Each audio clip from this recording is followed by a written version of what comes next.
Friday of the 11th week in Ordinary Time. A reading from the second book of Kings. When Athaliah, the mother of Ahaziah, saw that her son was dead, she began to kill off the whole royal family.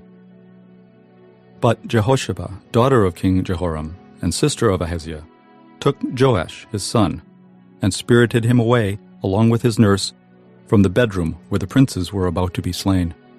She concealed him from Athaliah, and so he did not die.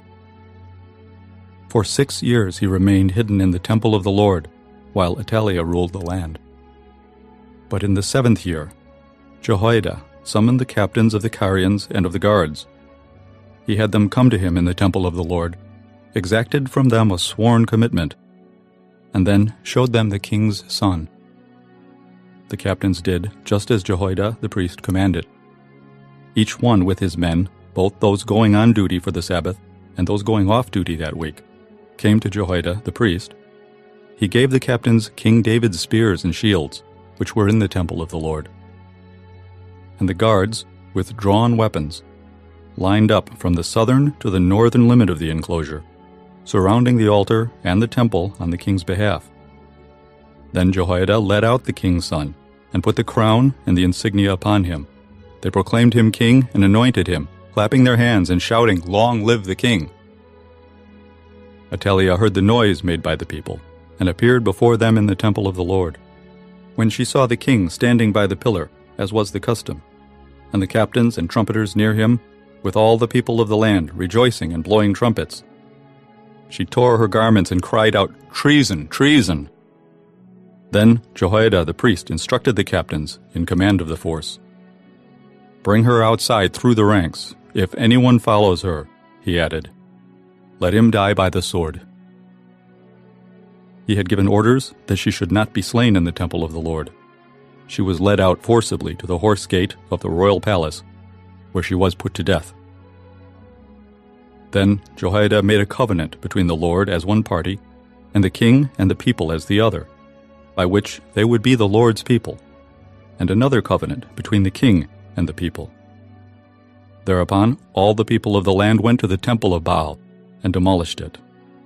They shattered its altars and images completely, and slew Mettan, the priest of Baal, before the altars.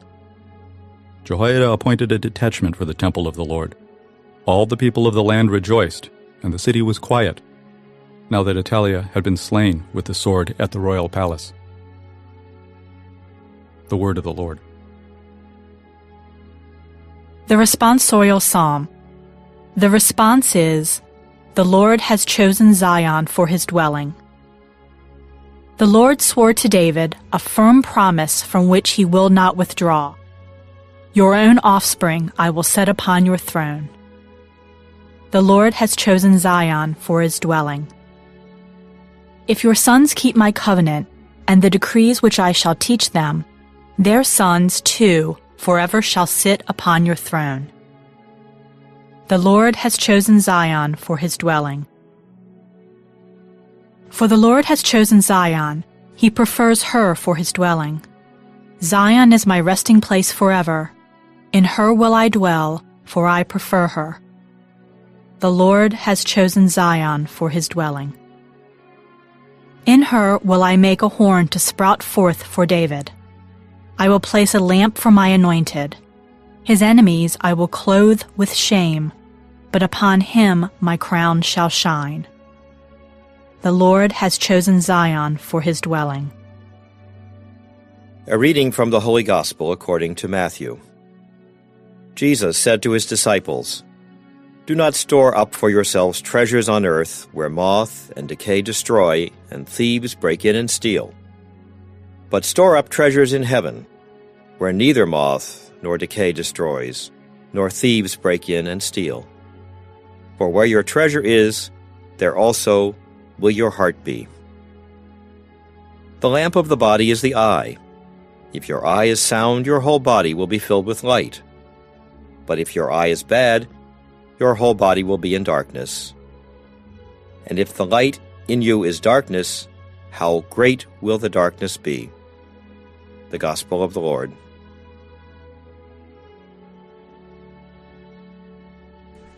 The first reading is from 2 Kings 11, 1-4, 9-18, and 20. In these past days we've heard about Ahab, the king of Israel, the northern kingdom, and Jezebel. Well, they had a daughter, Athaliah, who married into the royal family in Judah. And when Athaliah's son died, she killed off everybody in the royal family. She wanted to rule alone. But one of the sons of the king, Joash, was hidden by the priest Jehoiada. And when he's old enough, they bring him out and they commit what we would call a palace coup. They proclaim him king in the temple. Athaliah comes down and proclaims that this is treason. They kill her.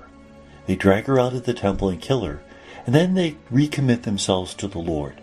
This is the type of activities that we would have seen in the northern kingdom, which was a bit of a banana republic. And it was only brought to the southern kingdom through the intervention of Athaliah, who was part of that evil family of Ahab and Jezebel. They also try to purify the land of all the altars, the images of Baal, etc. The Gospel is from Matthew 6, 19-23. This has two wisdom sayings. The first, don't store up treasures on earth. Store up your treasures in heaven. That we should not allow material things to get in our way of following the Lord. Obviously, we should be prudent. We should save enough that we don't have to be begging when we're old. But there comes a point where being prudent becomes being avaricious, being selfish. And we have to make sure that we don't fall into that. It's an easy trap to fall into. The second saying, the lamp of the body is the eye. So the eye should be filled with light and not with darkness. The things that we look at, the things that we allow to enter into our consciousness, should be filled with light, filled with the Lord, rather than watching junk on TV, rather than going to movies or reading magazines that don't really raise up our spirits.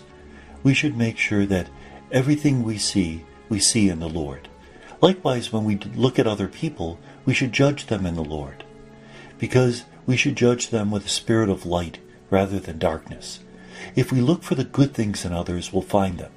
But if we look for the bad things in others, we'll find those things too. Shouldn't we look for the good things and celebrate the good that is around us, so that the person that we're dealing with might want to be a better person? And may God bless us.